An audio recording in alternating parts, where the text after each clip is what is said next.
Welcome to what many people consider to be the best part of Eureka, Pyros.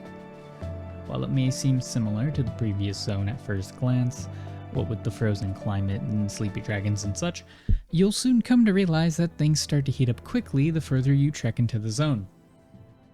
I'm sorry, I really couldn't help myself. Ladies and gentlemen, welcome. I'm Kurojakku, and today I will be guiding you to help you blaze right through Pyros, because it's hot as orbs in here. Welcome to Eureka Pyros. Of course, before we begin, make sure you have Pyros unlocked. This will require you to be element level 35 as well as complete all of Kryle's chores in Pogos. Now that we got that out of the way, it's time to talk about a very important and very fun new system introduced in Pyros: Logos Actions. These are additional abilities that allow you to do things never before possible with your ordinary job kits. From something as simple as enhanced bloodbath that does even more lifesteal, to spending the evening edging with the homies. Grow up. Get your mind out of the gutter, it's not what you think it is. As I was saying before you all decided to behave like your average Balmung Quicksands enthusiast, these new abilities are the true endgame of Eureka and will be available to use through all of Pyros as well as the final zone of Hydatos right after. As for how you get these actions, well, I'm gonna be honest with you, it's not exactly a good system, but it is what we have to deal with.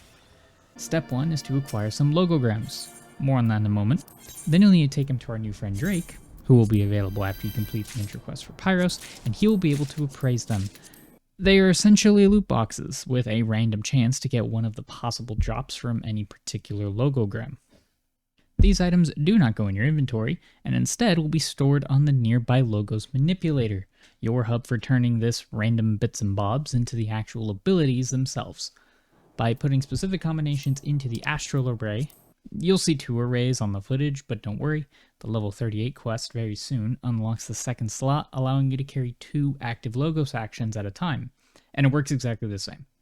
However, once you put more than 3 total Logograms into the manipulator, for example, 3 in Astral and 1 in the Umbral, the success rate will drop for each additional gram added. This means when it comes to making full plates in the future, especially for the raid, sometimes the rare recipes are more worth using as they require less total grams on the board, thus low or even no chance to fail and get nothing out of it at all.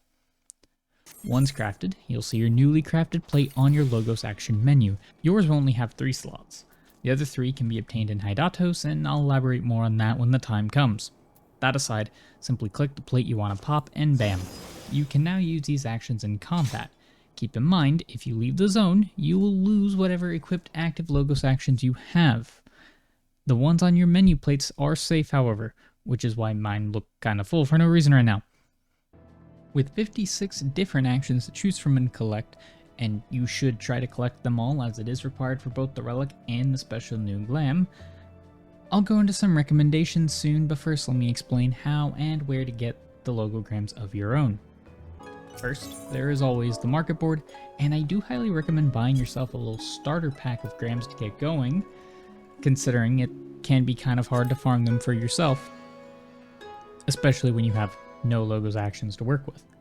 10 to 15 of each Logogram should be plenty, even as few as 5 for some of the more expensive ones like offensives.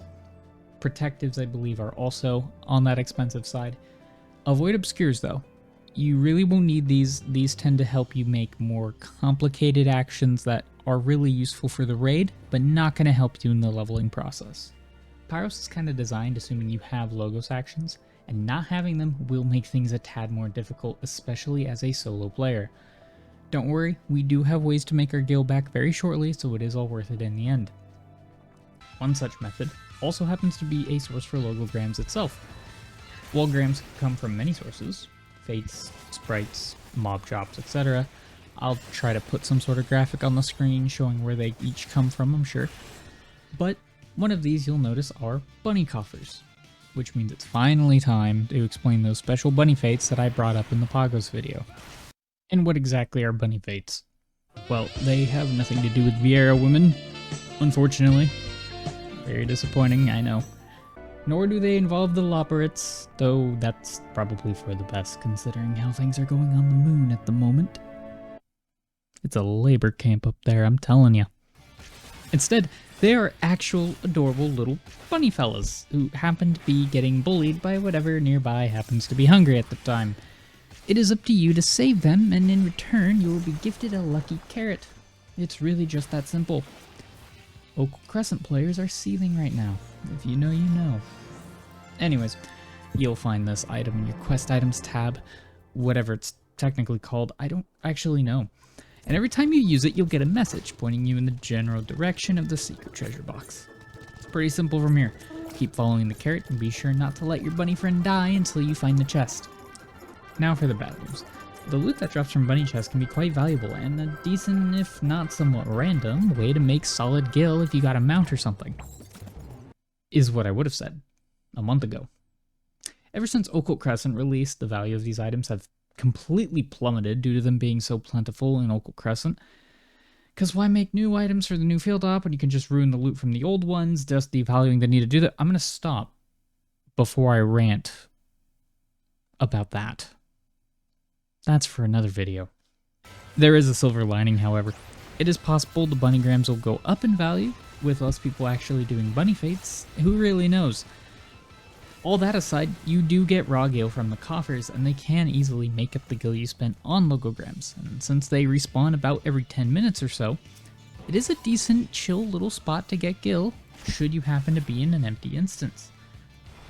Or just go play on Dynamis, because who the fuck plays on Dynamis anyways? Now that you know how to get Logos actions, allow me to give you a few pointers. Let's begin with two special types of Logos actions.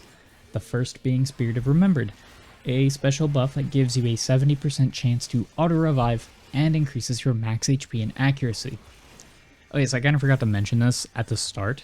Starting in Pyros, different elements on mobs get different bonuses, but if I'm being honest, it's not really a mechanic worth thinking about. You just play like you normally would, it really does not come up. Anywho, this special buff can stack with all other effects, even if you swap to another plate, so it's a good idea to make a plate with only Spirit of Remembered, pop the buff, and then equip the plate that you intend to actually use. Which brings me to the other special kind of Logos action, Wisdoms. These are like a passive buff meant to lean you towards a particular role. For example, Plate Bearer giving melee DPS a ton of extra survivability, or Duelist to further lean into the DPS role. You should always have at least one of your two actions be a Wisdom, with some very, very niche exceptions to that rule. Keep in mind, if you swap plates or die, you will lose your Wisdom buff and will need to repop it.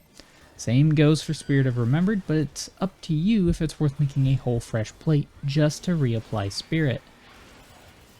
As for a few other recommendations to pair with your Wisdom, Plate Bearer with Bloodbath for physical DPS, or Cure 2 for supports and casters, Martialist with Bloodbath for tanks, and for bunny fates, I like to use Breathtaker with Swift to get around the map very quickly. These are not the only good actions, but when it comes to leveling, this will likely be all you truly need. There is one last one that I do need to go over with you, but more on that in a bit when it becomes relevant. Now, the leveling process is as straightforward as ever, though with the enemy density being so much higher, the challenge logs here should clear out a lot faster than they did before. Our first goal is level 38, a mere 3 levels to get your second array unlocked for Logos actions. Then, all you really need to do is grind out 4 more levels to reach the special magic number of 42. But isn't the level cap in Pyros set to 50? That's right, it is. But 42 is where the traditional leveling stops, and it's time for you to learn how to zoom right through Pyros leveling. Remember when I mentioned there was one more special little Logos action earlier? You should. It was literally minutes ago. That action would be Reflect. To make it, you'll need to crack open these Logograms to get your hands on Protect, Wisdom of Ordained, and Shell. Next, you'll want to come over to this Aetheryte right here, bring an extra plate or two of Reflect just to be safe, and strip down to your unmentionables beside the Aetheryte. This isn't a prank, I promise. You see those white fire sprites over there? Those little fellas do exclusively magic damage, and happen to be cast aggro, meaning the moment you pop Reflect near one, it'll try to delete you. So, probably best to make sure you cast the first Reflect safely away from any of the sprites, just stand near the Aetheryte, that way you don't get killed before the effect actually starts. Then simply run through and pull all the mobs, recasting Reflect along the way to keep the buff active. By taking off all our gear, we maximize just how much incoming damage we would take, making the reflected damage that much stronger. And that's all there is to it. Keep cheesing these fire sprites till you get to around 47 to 48, and there you will be able to join fate trains and hit every fate in the zone besides the final boss Penny. Among those fates are 3 special fates that you should pay attention to. Besides Penny, of course, but you already know that by now. These 3 fates being Lamebrix, Yin Yang, and Skull. These fates have a special super rare drop, because of course it is. 1 for each boss. Collect all 3 and hand them in to the Expedition Engineer back at camp to acquire your 6th Magicite. Now you cannot put this in the same line as your other 5, as 5 is the cap for any one element at a time, so you'll have to put it in the opposite channel where your defensive element usually would be, which does give you a little extra boost to survivability even when in your offensive stance. Now, like with all the other zones in Eureka, you'll be getting Pyros crystals for each fate you clear, and oh boy, you will be needing a lot of these, because there is more than just a relic now. There is also GLAM! And we all know what endgame is.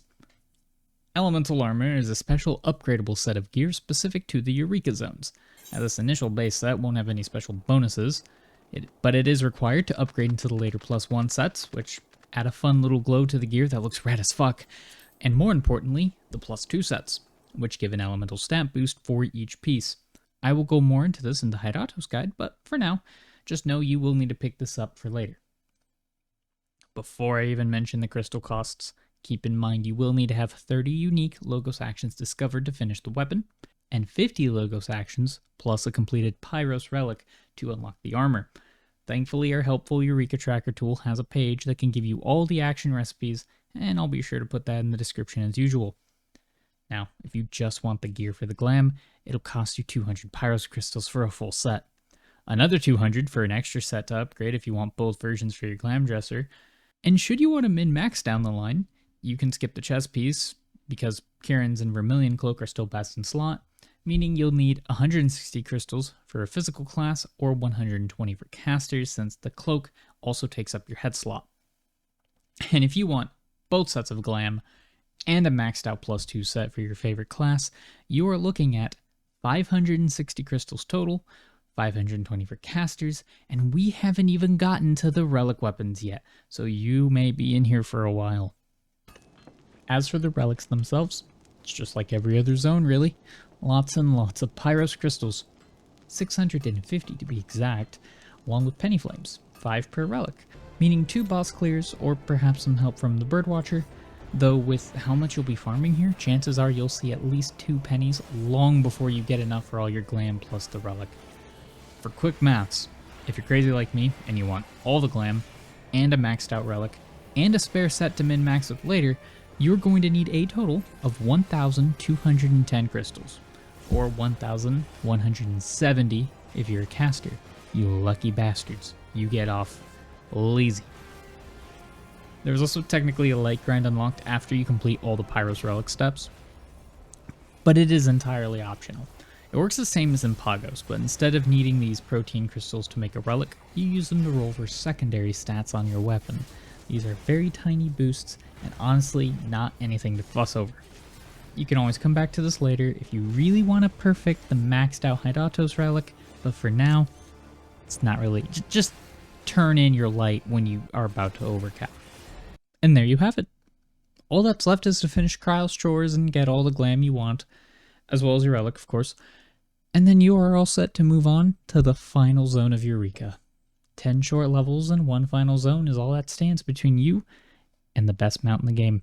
Still not biased, by the way. But that's a discussion for another time. Reminder that there is a tracker link in the description, along with the playlist to the rest of the Eureka guides. The last one should be coming real soon, since it'll likely be a quickie like the Pagos one was. But I will see you all then. Until next time.